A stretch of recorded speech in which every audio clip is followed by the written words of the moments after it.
Hello, Brinnington, and happy Halloween.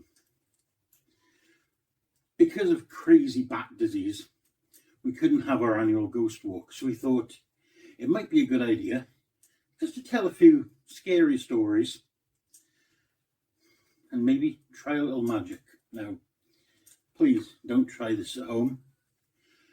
I am trained for this sort of thing. Creature of darkness, child of night, as shadows fall, come forth.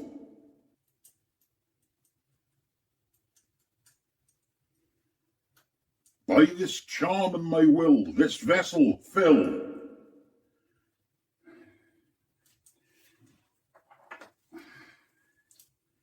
Izzy wizzy, let's get busy.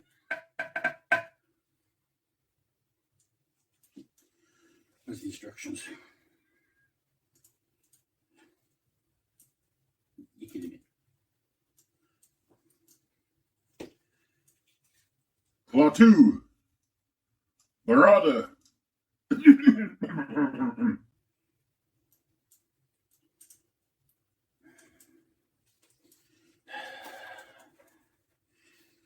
Help desk.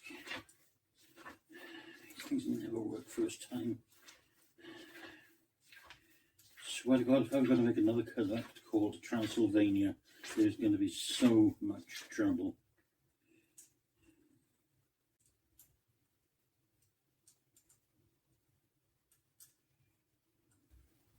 Hello? Is anyone there? Where am I? But you're not Slanesh. Oh no, not you. Of course it's me. It's Halloween time. It's story time. And come in the bard.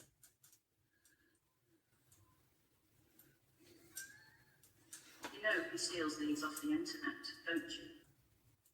Silence, foul fiend, lest I send you back into the pits From whence you came. You're really enjoying this, aren't you? Once a bard, always a bard.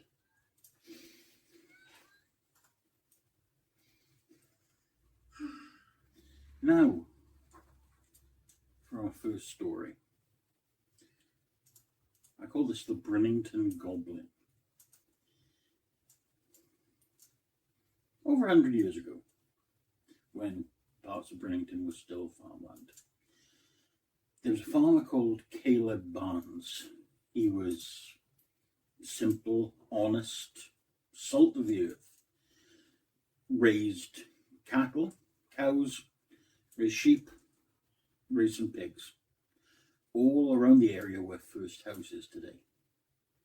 And for a long time, Caleb, his wife, and their two sons had no trouble at all until 1905, when he reported to authorities a series of deaths,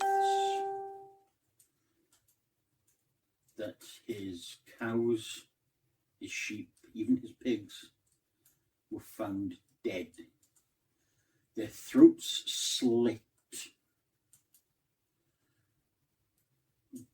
The only thing they could say was it was a creature with large, sharp talons.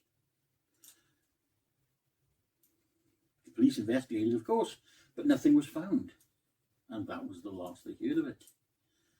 Until the night before Halloween, 1905. When Caleb and his whole family were raised by the sound of every animal in their barn trying to kick its way out. Caleb, of course, grabbed his shotgun and he ran outside. And there, at the crest of the roof of the barn, was the goblin. About the size of a small child, incredibly well muscled, a green mottled skin, a head described as like a frog, but with long pointed ears, and glowing green faceted eyes.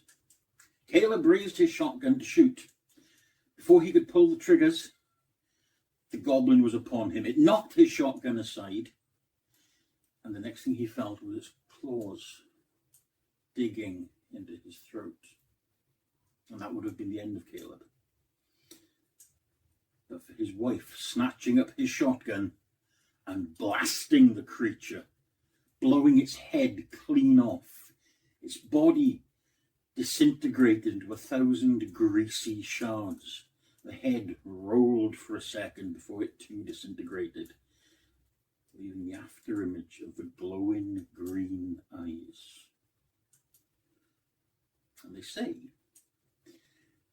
that if you're walking around First House in the early hours of the morning when it's still dark and the wind has died and the day is just beginning, the day is cold and chill, you'll see the glow of those eyes as they wander the space trying to find their body.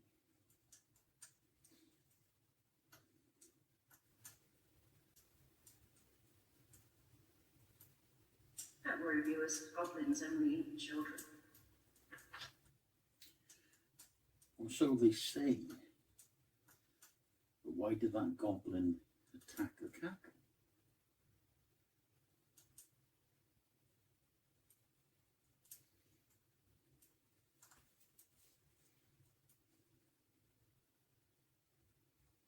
A little break.